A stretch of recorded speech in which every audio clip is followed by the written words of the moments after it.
Hello everyone, feels great to be back with a new episode of Awesome Albums. If you don't know me, I'm Awesome Andrew, and I'm going to give a tour today on one of rock's most iconic and legendary albums. Today's album is Machine Head. There's a band called Machine Head. That's not today's album. Today's album is by a band who got inducted to the Rock and Roll Hall of Fame this year, Deep Purple. I'm going to talk about their album, Machine Head. This album is the sixth album released by the band, being released in March of 1972 and has achieved gold status, meaning it sold over 1 million copies. In fact, it sold over 4 million copies. AllMusic critic Eduardo Rivadavia called this album one of the essential hard rock albums of all time. Kerrang! Magazine listed the album at number 35 on their 100 greatest heavy metal albums of all time in 1989. The album reached number 1 in the UK and stayed in the top 40 for 20 weeks, and also reached number 7 in the US, remaining in the Billboard 200 for 118 weeks. There's some really neat history around this album and one very famous song in particular, but before I do that, I have to introduce the band. I guess I'll begin with Ian Gillan on vocals, Ritchie Blackmore on guitar, Roger Glover on bass guitar, John Lord on keyboards, and Ian Pace on drums and percussion. Now, I want to talk about the history, but if I spoil too much of the history, then I will spoil the history of their most famous song, which is on this album.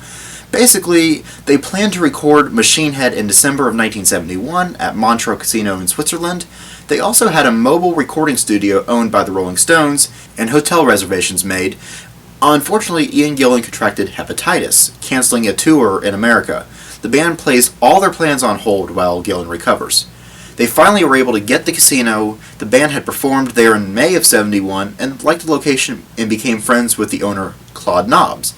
The casino closed for refurbishments each winter, and so the band arrived on December 3rd. There was one more concert, and then they would have the whole thing to themselves. They eventually had to move to the Pavilion, which proved impractical as local residents were flooding the police station switchboard to complain about the noise the band made. Basically, recording the album was rough on the band. That didn't really matter though. In the end, they made a really good album. Now, before I talk about the music, I need to talk about the album cover. The album cover has a neat filter on it, appearing to be like a liquid of some sort. I like to think of it as liquid metal. I mean, they are considered one of the pioneers in the metal genre, so that makes sense. Naturally, you have the faces of the band. It's hard to see which one is which. Let's try to figure this out. So on the very right, this guy clearly has a mustache. The only one with a mustache, or at least one this thick, is John Lord. Alright, that one was easy. Going to our left from there, I want to say this is Roger Glover. You can see a little bit of the whiskers there, right there. Moving over a bit more, up there looks almost exactly like Gillan's picture from the gatefolds, so I think that's him. In the very front looks like Ritchie Blackmore. And the one looks like he's wearing glasses, so that means this has to be Ian Pace. Process of elimination, I guess. One more thing I'd like to point out on this album cover, it appears to be embossed. I mean, if you feel it, it's clearly not, but it looks that way. And if you turn the cover over onto the back, it shows like the Deep Purple Machine Head was pressed so far on the front that it got stamped through the back, and you can see it backwards. See what I'm talking about? The back also shows the liquid background, a bass guitar. It only has 4 keys on it, indicating that it's a bass. A little fun fact, those turning keys are also known as machine heads. It's cool that they actually put some machine heads on the album cover somewhere. As you figured from mentioning about a gatefold, this album does have a gatefold. Let's take a look at that now. Gatefold shows a lot of really neat pictures of the band members, some close-ups, some pictures of the members performing.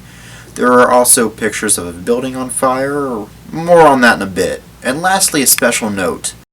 This album was written and recorded in Montreux, Switzerland between 6th and 21st December 1971. To think by name, everyone involved would be tedious, but one man must be named, Claude Nobbs, without whom, etc. To him, this album is gratefully dedicated. Jeremy Bear, Ian Stewart, and Nick came with the Rolling Stones mobile unit, and we're pleased they did. The townspeople of Montreux, after their initial shock, helped us a lot, and we thank them too. Well, I guess it's that time to now actually play the songs for you. All songs were written by all 5 members, and all sang by Gillan.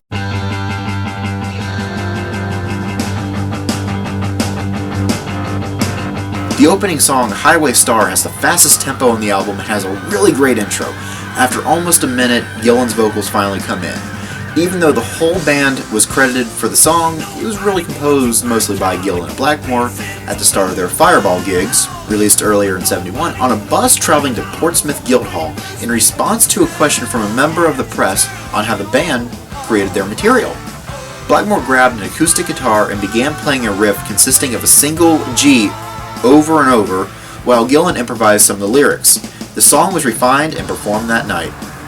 This song seems to be a sequel, almost, to the opening track from their 1970 album, Deep Purple and Rock.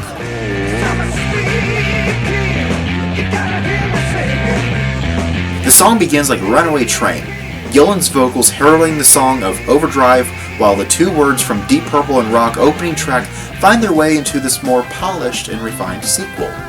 Although both are excellent songs, the guitar solo would gain recognition when readers of Guitar World voted it number 19 in their list of 100 greatest guitar solos. Something really neat confirmed by Blackmore. The chord progression for the solos was inspired by the work of Bach. Lorda had a similar claim, saying the organ and guitar solos were based on Bach-led chord sequences. My interpretation of the song is that he loves his car so much that he talks about it like he would talk about a girl. I love her, I need her, yeah, she turns me on. Naturally, he loves driving it and loves going fast and having speed inside his brain. When the song was performed live, Gillan was known for improvising lyrics as seen in the official video for the song. Roger Glover says he wrote the riff after hearing John Lennon's How Do You Sleep. He liked the idea that the riff didn't start on the downbeat like 99% of riffs do. Most of the songs on Machine Head were recorded from the first take or not long after. Glover and Pace both have similar hobbies and interests. One day Pace asked him, "What is your star sign?" And he didn't know, but as Pace was a Leo, and because of their similarities, he said, "Maybe I'm a Leo." Well, wait, Pace isn't a Leo. Being born on June 29th, he's a Cancer. Gillan is a Leo, though. Speaking of the "Maybe I'm a Leo" response, there's an alternate version of "Maybe I'm Leo" known as "Maybe I'm a Leo," which has an alternate guitar solo to the song. Definitely check out both versions of it. The song begins with a drum intro and features a fast-paced driving guitar riff and bass line with several instrument solos. According to Classic Rock Review, Pictures of Home is Deep Purple at their most poignant, a driving rhythm topped by sweeping vocals, pushed out deep lyrical motifs, all accented by the distinct, distorted Hammond organ of John Lord.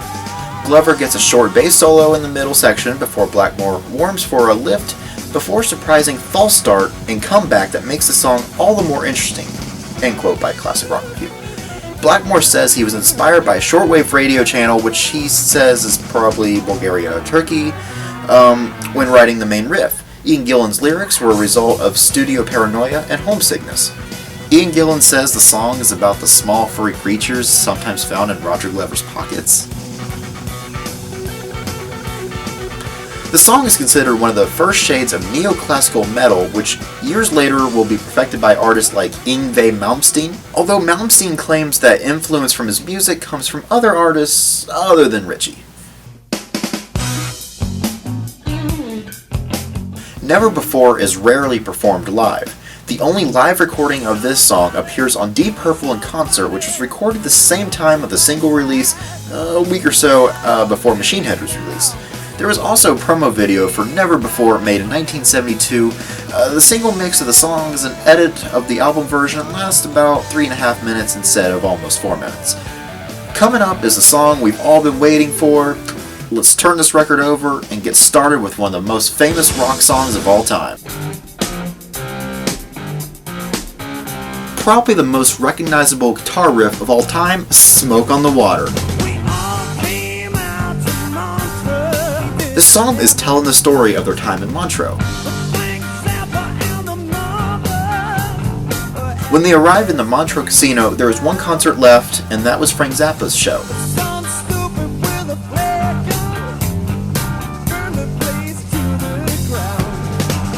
Yeah, that really happened. Roughly 2 hours into Zappa's set, a fire broke out. later discovered that someone fired a flare gun at the ceiling and escaped in the confusion. What did you think was going to happen? Claude Nobbs had to start escorting people safely out of the building, and after several hours, the fire finally went out, but there was nothing left but just a black ruin. Poor Claude lost everything pretty much. I mean, not only the equipment, but this building whose name has become synonymous with his own, or at least to those in the music industry. Claude Nobbs had to forget about his own problem and started working on finding Deep Purple a new place to record. The next day they moved it to an old concert hall and started recording that evening. Roger Glover said that he woke up to the title Smoke on the Water. Originally the song was just called Title Number 1. Now, this track was recorded in a different venue than the rest of the album. The song was recorded in the Rolling Stones mobile studio, which was a truck. For the backing track they were going for a big, echoey sound. The police were knocking on the door. Knocking at your back door? Sorry. Wrong album. Anyway, they knew it was the police, and they knew that they were going to tell them to stop recording, and they obviously knew about the sound complaints, so they simply didn't open the door. The police, who had a fleet of cars outside, kept hammering at the door, and they didn't want to open the door until they knew they had the right take. They decided, no mistakes, that'll do. After that, the police said, you've got to stop, you've got to go somewhere else. What's really interesting about the song is the band wasn't too impressed with it when it initially came out and didn't release it as a single in the US until more than a year after the album came out. The band really just recorded the song as a filler song so that way they can complete the album. Little did they realize that not only would it be their biggest song, but one of rock's biggest songs of all time. Oh, and one more thing, I found this funny. Despite obviously being about a true story of Montreux that really happened to them, some interpretations have simplified the song so much to refer to this as smoking a bong. Because the smoke is on top of the water. Not that I would know. I don't do that stuff.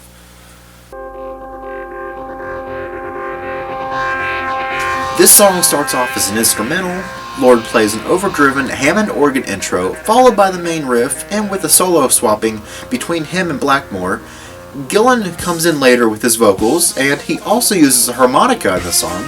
The longest song on the album, little over 7 minutes, and then when performed live, it's a little over 10 minutes. Sections of the song were often used in Australia on the Channel 9 Wide World of Sports program when cutting to an ad, and readers of Guitar World voted Lazy the 74th greatest guitar solo of all time. My interpretation of the song is that someone who is too lazy to do anything. They don't want to work, they don't care about making money, and are even too lazy to keep themselves from drowning.